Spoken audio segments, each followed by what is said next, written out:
Perhatian dunia kini tertuju pada ancaman paling serius yang dihadapi NATO sejak Perang Dingin.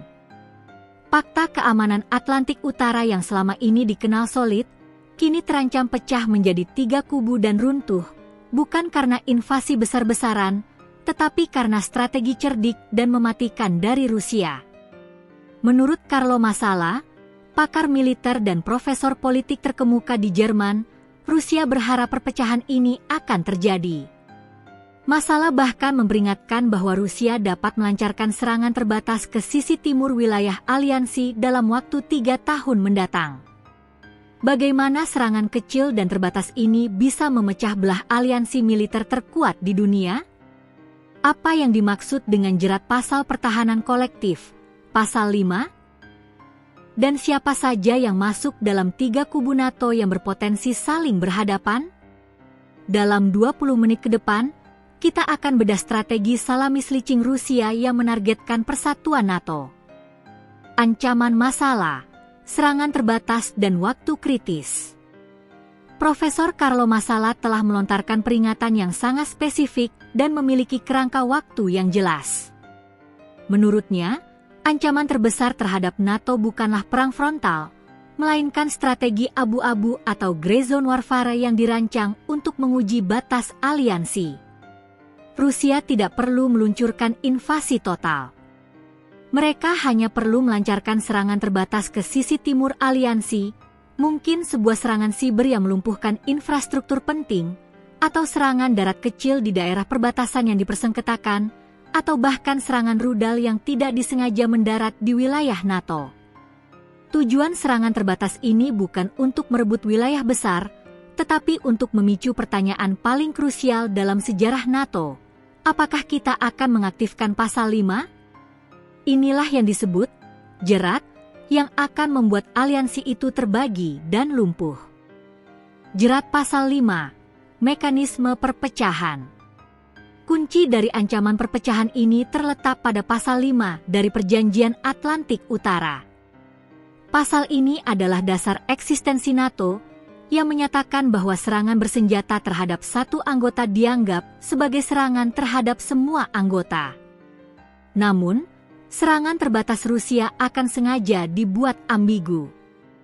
Misalnya, serangan proksi, Rusia menggunakan kekuatan non-negara atau pasukan yang tidak beridentitas jelas. Serangan hybrid, gabungan serangan siber, disinformasi, dan kekerasan fisik skala kecil. Ambiguity, apakah serangan itu cukup serius untuk memicu pasal 5? Rusia berharap bahwa ketika serangan terbatas ini terjadi, negara-negara NATO akan terbagi dalam menjawab pertanyaan ini, yang pada akhirnya akan menyebabkan keraguan dan kelumpuhan aliansi. Inilah yang akan menggerogoti NATO dari dalam. 3 kubu pecah belah NATO. Carlo Massala memprediksi bahwa debat sengit mengenai pasal 5 ini akan memecah NATO menjadi setidaknya 3 kubu dengan pandangan yang saling bertentangan mengenai respons yang tepat terhadap agresi Rusia. 1. Kubu elang, timur garis depan. Anggota, negara-negara Baltik, Estonia, Latvia, Lituania, Polandia, dan mungkin Inggris. Pandangan, menginginkan respons yang keras, militeristik, dan segera mengaktifkan pasal 5 segera setelah batas dilanggar. Mereka merasa paling terancam dan mendesak intervensi total. 2. Kubu merpati, Barat Eropa Lama. Anggota, Prancis, Italia, dan mungkin Spanyol. Pandangan, menginginkan tanggapan yang terukur, hati-hati, dan memprioritaskan dialog atau sanksi keras. Mereka akan sangat ragu untuk memicu perang skala besar dengan Rusia dan cenderung menentang aktivasi pasal 5 untuk serangan yang ambigu atau terbatas. 3. Kubu netralis, tengah, ambigu. Anggota, Jerman, secara tradisional, Turki, dan beberapa negara anggota yang lebih baru atau lebih kecil. Pandangan akan sangat terpecah belah menimbang biaya ekonomi versus kebutuhan keamanan.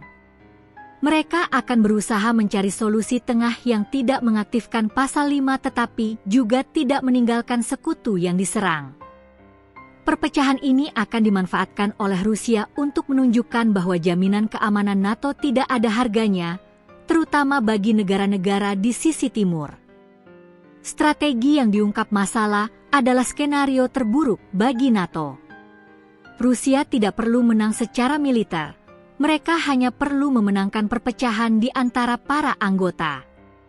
Jika NATO gagal bertindak tegas terhadap serangan terbatas, kredibilitas pasal 5 akan runtuh, dan aliansi tersebut secara efektif akan kehilangan daya gentarnya.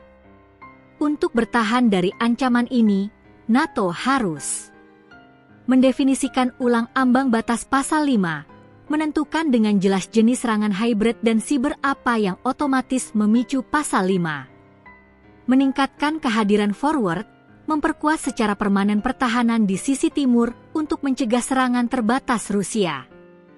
Kesatuan politik, negara-negara anggota harus berkomitmen pada kesatuan politik, menolak upaya lobi Rusia, dan bersepakat pada respons terukur sebelum krisis terjadi.